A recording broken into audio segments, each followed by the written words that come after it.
Hello students, today I am going to discuss CSIR NET Life Science February 2022 Unit 7 Annual Physio first shift paper. Okay, so we have already discussed the Unit 4, the 5 and now the 7 and it will continue, right? And over a period of time I am planning to provide some lectures, so you will get the lectures as well. Okay, so let's begin. अच्छा, आपने जब ये paper दिया होगा तो आपको ये तो डेफिनेटली फील हो रहा होगा कि कुछ क्वेश्चंस क्लास से डायरेक्टली उतर के आ रहे हैं। इस क्वेश्चन को देखिए, यहां पर आपसे ऑर्गेनिफिकेशन पूछा हुआ है, right? Organification of tyrosine residues and then आपसे पूछा गया है ओवर व्हाट द थायरोग्लोबुलिन। अब अगर आप इजीली अगर आपने क्लास को पढ़ा होगा, जब भी हम थायराइड में T3 एंड T4 पढ़ाते हैं और biosynthesis of T3 and T4 पढ़ते हैं, तो रिमेंबर मैं आपको इस तरह से एक फॉलिकुलर सेल बना के दिखाता हूं। फॉलिकुलर सेल्स में फिर हम यहाँ पर ब्लड देखते हैं, ये हैंडमेड डायग्राम होते हैं, राइट? मैं बना के ला सकता था आपके सामने, इसलिए बुला रहा हूं जिससे कि आप रिकॉल कर सकें कि ऐसा हमने क्लास में पढ़ा हुआ है। क्या मैं ब्लड में नहीं बताता कि आयोडीन आयोडाइड की फॉर्म में हमारे पास आता है? Remember, whenever we talk about iodine that is coming from our GIT, that is coming from our diet, then present in blood in the form of iodide, right? Then हमारे पास यहाँ पर NiS sodium iodide importer होता है। Then यहाँ पर पेंड्रिन होता है। क्या कुछ याद आ रहा है ऐसा? और ऑलरेडी पेंड्रिन पर क्वेश्चन बन चुका है। मैं आपसे बार बार बोलता हूँ, जितने ट्रांसपोर्टर मैं या प्रोफेसर आपको कराते हैं वो ट्रांसपोर्टर याद होने चाहिए। And the iodide then enter here then move here, और जब ये मूव करेगा तो फिर आपको याद हो तो मेम्ब्रेन बॉन्ड एंजाइम हम आपको TPO थायराइड पेरोक्सीडेज बनाते हैं, और TPO आपको याद हो तो हाशिमोटो में भी कराते हैं। तो एक चीज कई बार, जैसे जब आपको T3 T4 का बायोसिंथेसिस करा रहे हैं तो आपको TPO बताया होगा, जब आपको हाशिमोटो कराया होगा, हाशिमोटो डिसऑर्डर याद आ रहा है, ऑटोइम्यून डिसऑर्डर, तब भी TPO कराया होगा। और आपको बताया था TPO is responsible for what? Multiple function, not one not two but multiple function. And one of the first function is what? Change in the valency state of iodine. याद आया? Change in the valency state of iodine. हमारे पास ये iodide form में आ रहा था, और अगर आपको याद हो तो हमने यहां पर बताया था अगर थायरोग्लोबुलिन हो तो थायरोग्लोबुलिन में बाइंडिंग करानी है। तो क्या ये आयोडाइड फॉर्म में बाइंडिंग होती है? नहीं, ये TPO will go for oxidation, ये ऑक्सीडाइज करेगा। और हमारे पास नेसेंट, याद आ रहा है, हमारे पास नेसेंट आयोडीन आती है, and this nascent iodine is highly active. ये हाईली एक्टिव है। तो पहला पॉइंट आता है चेंज द वैलेंसी स्टेट, यानी आप ऑक्सीडेशन पे जा रहे हो। फिर आपको बताया था कि TPO ऑर्गेनिफिकेशन पर जाएगा।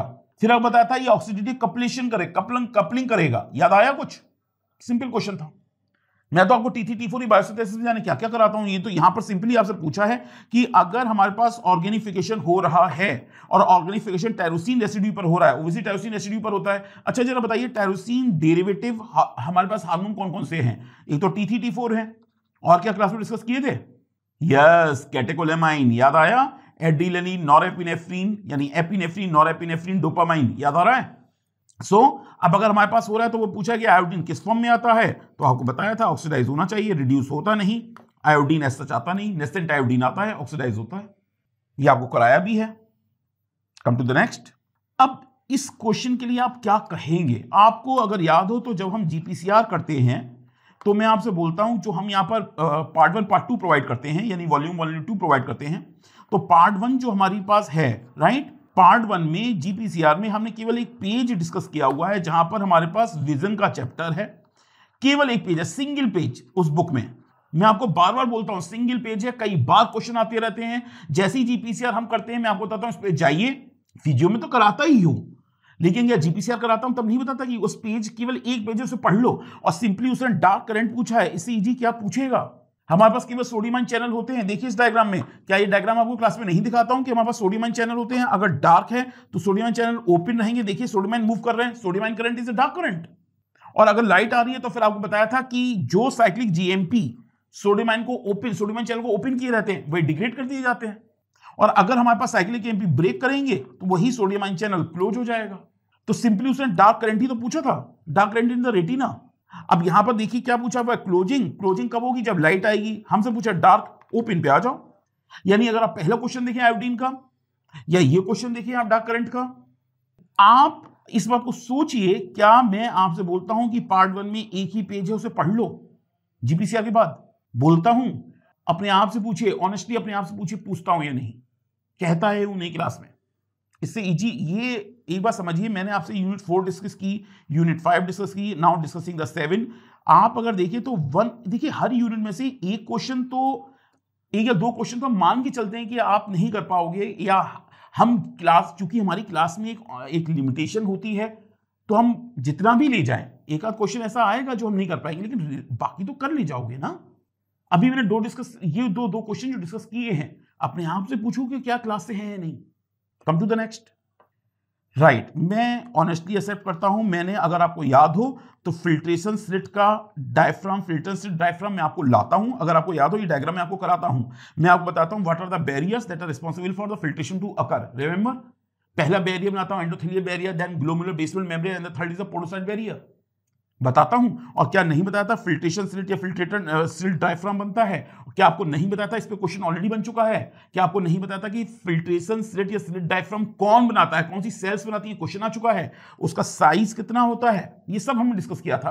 पर एक बात मैं जरूर ऑनेस्टली मैं एक्सेप्ट करूंगा, मैं आपको फिल्ट्रेशन स्लिट की, मैंने आपको प्रोटीन्स नहीं बताई। अब वही चीज है ना, अब मैं आपको इतनी सारी प्रोटीन बताता रहता हूं, जैसे कि ड्रोसोफिला में नंबर ऑफ जीन्स पढ़ते हैं, ड्रोसोफिला में नंबर ऑफ जीन्स पढ़ते हैं, फिर डेब बायो में number of genes, C elegans में, सी अर्चिन में नंबर ऑफ जीन्स आते हैं। तो इसीलिए कहीं ना कहीं रोकना पड़ता है, और शायद यही एक प्रॉब्लम कर गया कि ये क्वेश्चन एक ऐसा है, पता है, ये हमेशा दिमाग में रहता है फिल्ट्रेशन स्लिट की प्रोटीन्स, उसका रीजन है, उसका फिजियोलॉजिकल सिग्निफिकेंस है, लेकिन वही ना कि इस टॉपिक को कितना ले जाएंगे। और यहां पर बस ये मैंने प्रोटीन्स आपको क्लास में डिस्कस नहीं की थी, लेकिन हाँ पैक्सिलिन आंसर आता है। और लेकिन पैक्सिलिन अगर आपको याद हो तो मैंने एक्स्ट्रा सेलुलर मैट्रिक्स में डिस्कस की थी, लेकिन हाँ मैं मानता हूं फिल्ट्रेशन स्लिट में डिस्कस नहीं की थी।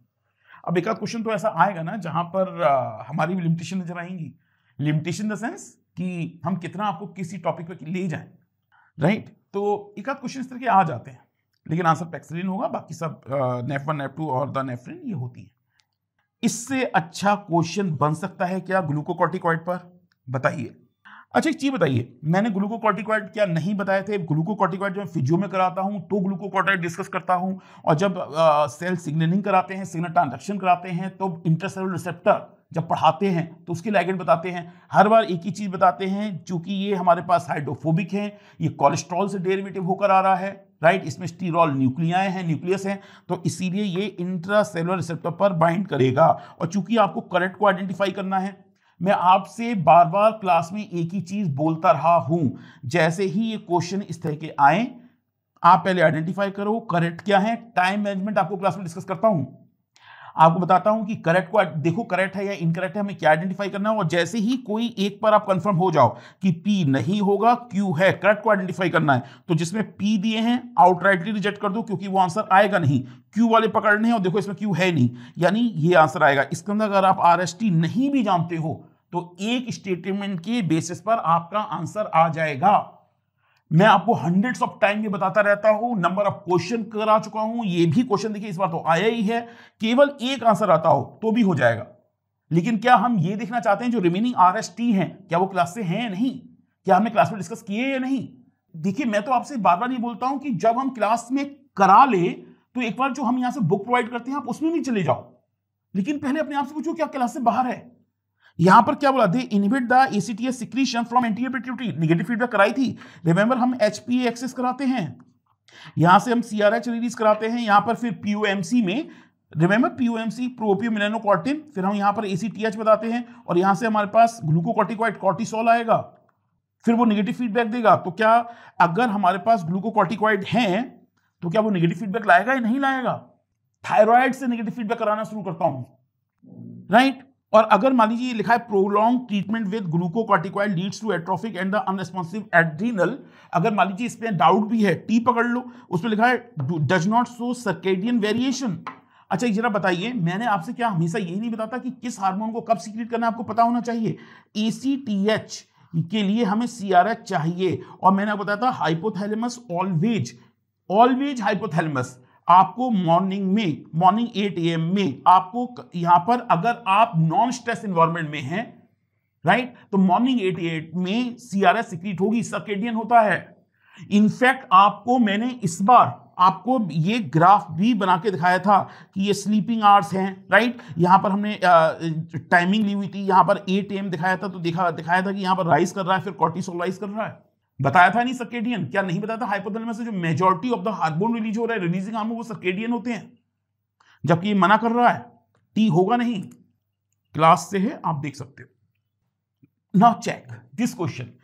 मैं आपसे हमेशा एक बोलता हूं, अगर हमें रेस्पिरेशन पर जाना है तो पहले हीमोग्लोबिन ऑक्सीजन डिसोसिएशन कर्व पर आ जाना चाहिए।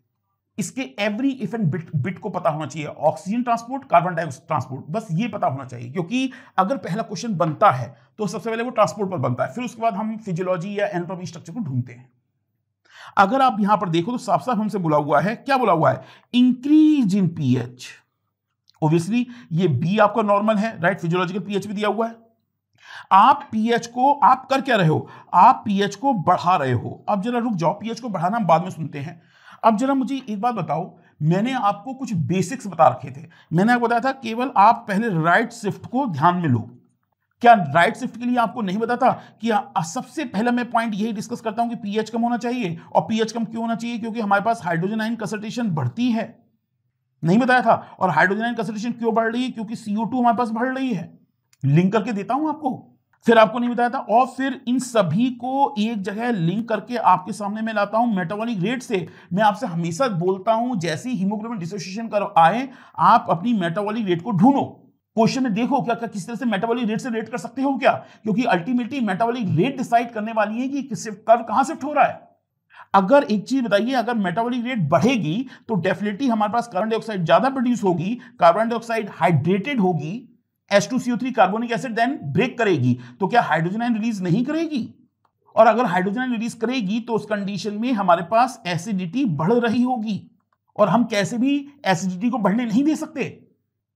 इसीलिए हाइड्रोजन आयन हीमोग्लोबिन से बाइंड करेगा, याद आया? और अगर हीमोग्लोबिन से बाइंड करेगा तो ऑक्सीजन रिलीज हो जाएगी। इसका मतलब हीमोग्लोबिन की एफिनिटी ऑक्सीजन के लिए कम हो रही है, और जब भी कम हो रही है तो आप राइट शिफ्ट हो रहे हो। ये रहा आपका राइट। क्लास को रिकॉल करो, मैं तो क्वेश्चन किया ही नहीं, मैं तो वो बता रहा हूं जो क्लास में हमने किया। अब अगर ये राइट शिफ्ट हो रहा है, राइट, एफिनिटी कम हो रही है, लेकिन क्वेश्चन में हमसे दिया है इंक्रीज इन पीएच, और अगर पीएच इंक्रीज हो रही है तो क्या एसिडिटी हो रही है, एल्कलाइन कंडीशन हो रही है? जस्ट रिवर्स हो जाएगा। पीएच यहां कम थी तो राइट, ये पीएच बढ़ा रहा है तो डेफिनेटली लेफ्ट। मैंने आपसे बोला है बस इनको याद रखो, मेटाबॉलिक रेट को याद रखो, मेटाबॉलिक रेट से रिलेट करना सीख लो। एक बार मेटाबॉलिक रेट से रिलेट करना सीखा, सारा आंसर आ जाएगा। अगर आप पीएच को बढ़ा रहे हो तो डेफिनेटली लेफ्ट जाएगा। हीमोग्लोबिन की एफिनिटी ऑक्सीजन के लिए बढ़ेगी। आपको पीएच का कम होना, हाइड्रोजन का बढ़ना, CO2 का बढ़ना, राइट, टेम्परेचर का बढ़ना याद है? P50 वैल्यू कहां जा रही है बताया था। मैं आपसे बार बार बोलता हूं, मैं या प्रणव सर आपको जितना क्लास में कराते हैं, राइट, हम सारे क्वेश्चंस की गारंटी नहीं लेते, लेकिन हम मेजॉरिटी ऑफ द क्वेश्चन आप सॉल्व कर लोगे अगर क्लास को ऑनेस्टली आपने कंसंट्रेट होकर पढ़ा है और देन उसको रिवाइज किया है। आप ये बताइए, मैं अगर प्रीवियस ईयर क्वेश्चन पे जाऊं, यानी जो नॉट प्रीवियस ईयर, जो अभी आज क्वेश्चन आए हैं इन पर जाऊं, तो आप बताओ पैक्सिलिन को अगर मैं छोड़ दूं तो कौन सा क्वेश्चन जो क्लास से बाहर है? ये तो क्वेश्चन ऐसे हैं कि देखते ही आंसर आएगा कि हमारे पास कहां जा रहा है। पीएच बढ़ रही है, आप एल्कलाइन कंडीशन में जा रहे हो, यानी Bohr effect, remember Bohr effect, Bohr effect के अपोजिट जा रहे हो, लेफ्ट शिफ्ट हो जाएगा। Come to the next.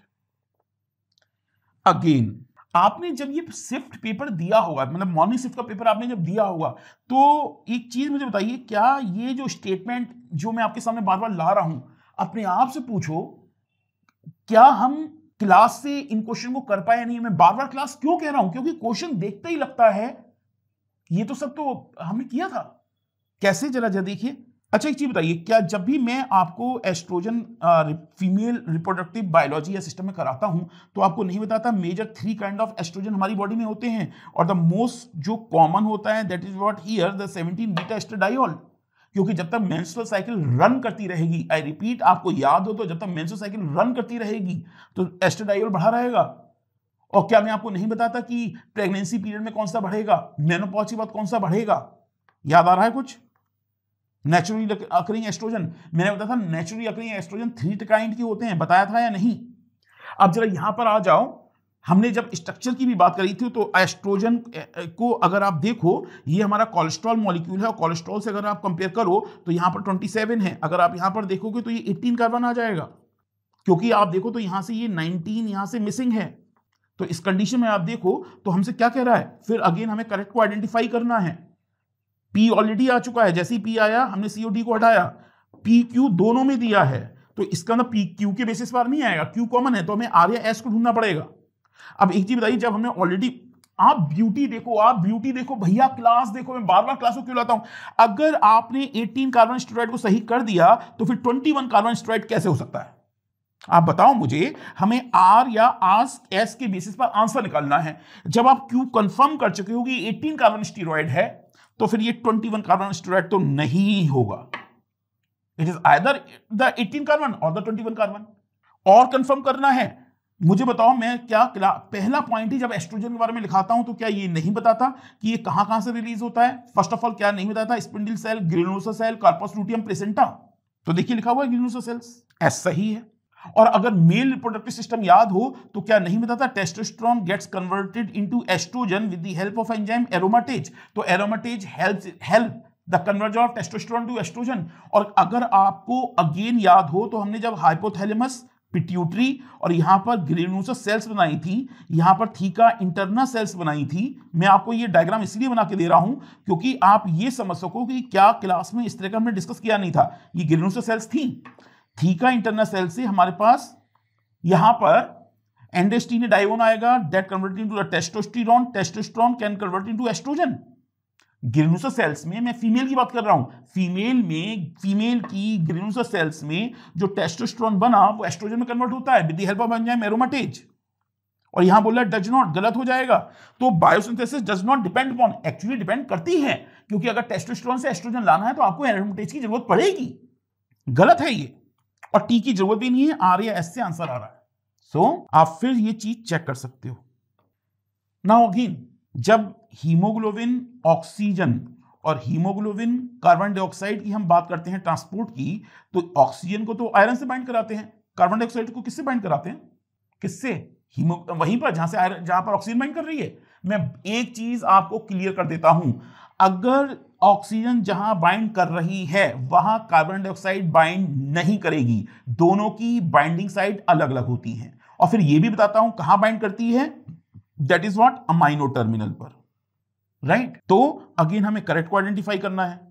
आपसे पूछा है कि वो हमारे पास अगर कार्बोनेट्स बनने हैं, following statement refer to formation of the these carbonates, obviously amino group पे बाइंड कर रहा है। अब अगर अमाइनो पे करा है तो कार्बोक्सी भी करेगा नहीं, या तो अमाइनो पे करेगा या कार्बोक्सी भी करेगा। As per the class amino पे करेगा। Why as per the class? क्योंकि आपको बताया हुआ है। तो इसका मतलब क्या हुआ, मैं जैसे फिर वही चीज, जैसे ही देखा पी सही है, आंसर या तो ए में आएगा या डी में आएगा, इनको आप आउटराइटली हटा सकते हो, यस और नो। अब एक चीज बताओ, देखिए होता क्या है ना, मैं चूंकि प्रोफेसर बायोकेमिस्ट्री को देखते हैं तो डेफिनेटली वो आपको सॉल्ट ब्रिज और डाइसल्फाइड ब्रिज के बारे में बताते होंगे, वो भी कार्बामेट बताते हैं। हम दोनों को ही बताना पड़ता है, क्यों?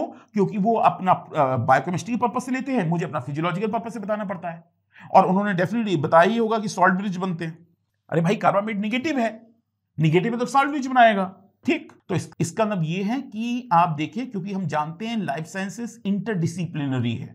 आप बिना बायोकेमिस्ट्री की नॉलेज के अगर आप चाहते हो कि हम फिजियो पढ़ें, या बिना सेल बायो की नॉलेज के चाहते हो कि हम फिजियो करें, नहीं हो पाएगा। आपको सेल बायो और बायोकेमिस्ट्री दोनों की जरूरत होगी। इसका मतलब अगर आपको नीरज सर की क्लास करनी है तो आपको प्रणव सर की क्लास भी करनी है, तभी आप हेल्प कर पाओगे।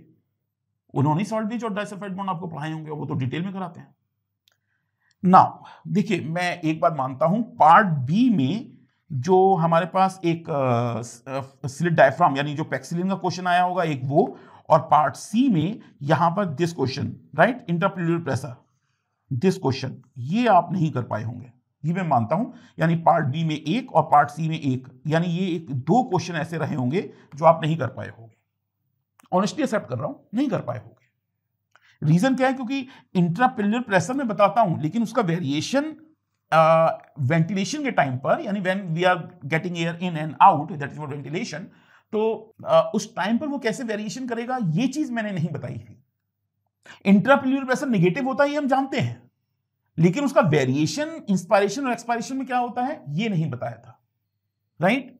अब एक आध क्वेश्चन मैं आपसे हमेशा बोलता हूं, एक आध क्वेश्चन के लिए तो माफ कर दिया करिए, क्योंकि सारे क्वेश्चन तो क्लास से नहीं ही आएंगे, राइट, सारे क्वेश्चन तो नहीं आ सकते।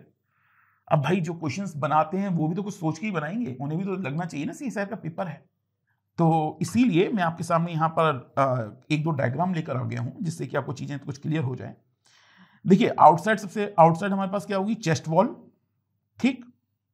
और अगर हम चेस्ट वॉल की बात देखें तो ये जो हमारा पोर्शन है, this is a portion of lung. और जब हम लंग में हैं तो हम यहां पर देखिए लंग यहां से एयर एंटर कर रही है, तो जब यहां से एयर एंटर कर रही है तो हमारे पास वो लंग्स में आ रही है, तो हम बोलेंगे इंट्रा एल्वियोलर प्रेशर यहां पर, हियर, ठीक। और जब हम चेस्ट वॉल और लंग के बीच की बात करेंगे तो in between here in this section, right, this is pleural cavity और प्लूरल सैक। यहां पर जो प्रेशर होगा that is what here the intrapleural pressure. ये जो प्रेशर हुआ हियर, यानी प्लूरल कैविटी में जो प्रेशर होगा वो आपका इंट्राप्लूरल, क्योंकि प्लूरल कैविटी है और यहां की प्रेशर की बात कर रहे हैं तो हम यहां पर बोलेंगे इंट्राप्लूरल प्रेशर, ये बात करें। और ये ऑलवेज नेगेटिव होता है। अब अगर हम यहां पर इसी तरह से ये डायग्राम देखें तो ये डायग्राम आपको क्लियर कर देगा हो क्या रहा है। अब देखिए जैसे कि हम बात कर रहे हैं इंट्राप्लूरल प्रेशर, आपको यहां ध्यान देना होगा इंट्राप्लूरल प्रेशर को। अगर आप इंस्पायरेशन में देखिए होता क्या है ना, ये स्लाइड ऑलरेडी थी मेरे पास, लेकिन वही है कि क्लास की लिमिटेशन और फिर हम आपको किसी भी टॉपिक में कितना ले जाएं, ये ऑलरेडी थी क्लास में। अगर मैं आपको केवल स्लाइड दिखा देता ना तो ये क्वेश्चन सॉल्व हो गया होता। यहां पर हमारे पास इंस्पायरेशन है, आप देखिए इनिशियली हमारे पास -4 है। -4 का मतलब अगर एटमॉस्फेरिक प्रेशर हमारे पास 760 है तो इंट्राप्लूरल प्रेशर -4 का मतलब हुआ ये 756 mmHg होगा, राइट। ये हमारे पास ऑलवेज माइनस में चलता है, यानी हम if you compare with the atmospheric pressure it is going to be negative, always भी नेगेटिव। इंट्राप्लूरल प्रेशर कभी भी पॉजिटिव या जीरो नहीं होता, ये ऑलवेज नेगेटिव चलेगा।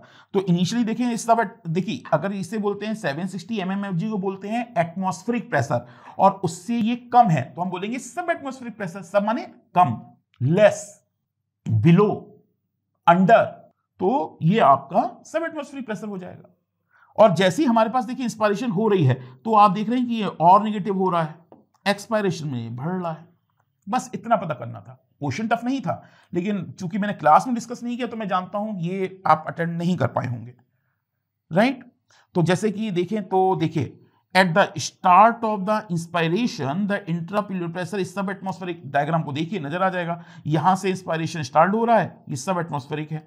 फिर आपसे क्या बोल रहा है here, at the intrapleural pressure becomes more negative during inspiration. देखिए जैसी इंस्पायरेशन की आप बढ़ रहे हो ये और नेगेटिव हो रहा है, यस और नो।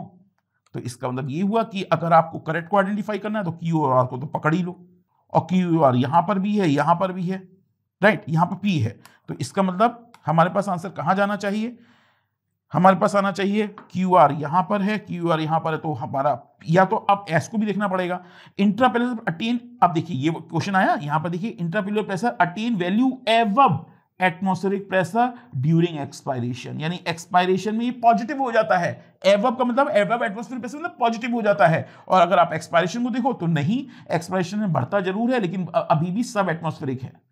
थंब रूल ये है, intrapleural pressure never ever be positive, ये ऑलवेज नेगेटिव रहेगा। तो अगर इस पॉइंट को भी हम डिस्कस कर लें तो ये गलत हो जाएगा, ये गलत हो जाएगा। इसका मतलब हमारे पास आंसर ए आने वाला है। इस बात का मुझे दुख है कि मैं आपको ये बस स्लाइड नहीं दिखा पाया, नहीं तो ये क्वेश्चन भी हो जाता, राइट। चलिए आज के लिए इतना ही, and wait for the our lectures. तब तक अपना ख्याल रखिए, खुश रहिए। Thank you.